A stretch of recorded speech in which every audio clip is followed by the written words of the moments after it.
क्या मामला है भैया आपके यहाँ, एसडीएम के यहाँ क्या चल रहा है आपके? एसडीएम का जो मामला चल रही है, जो हमारी फौती वाली लगी हुई है, अब उस फौती को ना उसको ऑर्डर कर रहे हैं ना कुछ कर रहे हैं और उसको यथास्थिति अपने पास रखे हैं। आज से करीबन सालों भर होती जा रही है, कोई आदेश नहीं कर रहे हैं। फिर वो बोलते हैं कि हाई कोर्ट का ऑर्डर आने दो फिर हम आदेश करेंगे।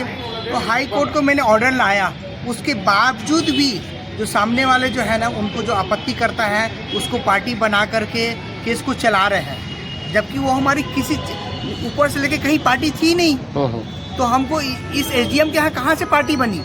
तो इसने क्या किया, बैक डेट में पार्टी इनको बना दिया, जबकि उस पेशी डेट भी मुझे नहीं मालूम। और उस बैक डेट में इसने पूरे बैक डेट में अपना जो है ऑर्डर शीट करते हैं, पार्टी बनाते हैं और उनको मान करके आगे के केस को बढ़ा रहे हैं।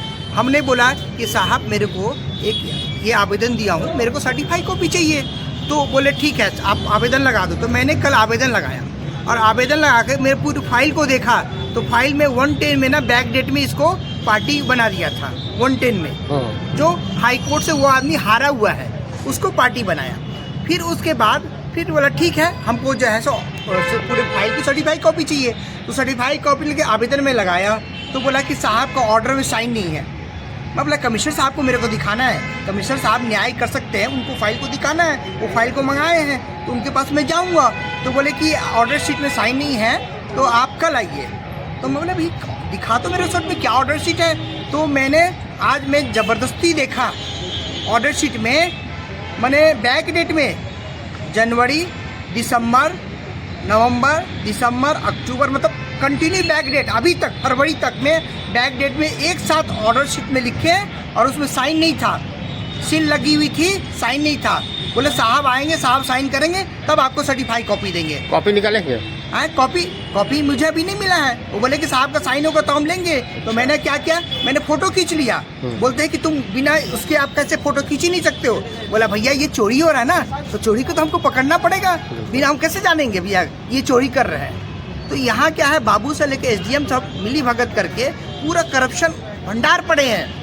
हमारे जैसे हजारों पब्लिक है मगर हमारे सरासर अन्याय करे। हमको जो पावर पटर्नी दिए हैं 72 साल की बुजुर्ग महिला, उनके हाथ से आवेदन एसडीएम साहब नहीं लिए। बोले कि मैं नहीं लूँगा, तुम दूसरे जगह जाओ, हम नहीं लेंगे। बताइए कितनी अन्याय हो रही है।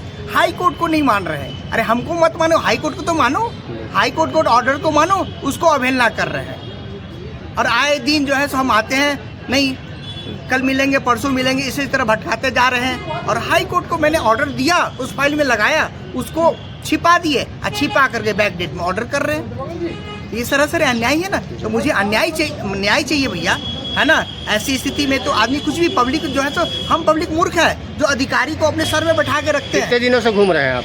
कई सालों से घूम रहे हैं, कई सालों से। वो बोल रहे थे कि हाई कोर्ट का ऑर्डर आने दो फिर हम काम करेंगे। हम डेली आते, बाबू साहब कुछ काम किए, बोलता नहीं वो अभी साहब कुछ काम नहीं किए हैं, हाई कोर्ट का ऑर्डर आ रही है तब करेंगे। तो हाई कोर्ट को मैंने ऑर्डर फाइल में लगाया हुआ है, फाइल लगी हुई है। आप जाके एसडीएम साहब से पूछिए, फाइल में लगी है। इस चीज़ को अवहेलना कर रहा है। ये देखिए ये ऑर्डर है। हाँ कई महीने से, कई महीने से घुमा रहे हैं। हाँ ऑर्डर होने के बाद 14 जनवरी को ऑर्डर हुई, उसके बाद हम 14 जनवरी, आज फरवरी है, फरवरी खत्म होने जा रही है, हमारी होली आने वाली है, फिर भी हमारे से बदतमीजी टाइप की बात करते हैं। आपका नाम बताइए। मेरा नाम प्रफुल्ल झा है। निवासी मैं भारती नगर का हूँ, है ना। 72 साल की बुजुर्ग महिला है, उनकी प्रॉपर्टी है, उनके साथ ये आप गलत कर रहे हैं। तो हम गलत को, हम न्याय चाहिए, हम न्याय के लिए हम दौड़ रहे हैं।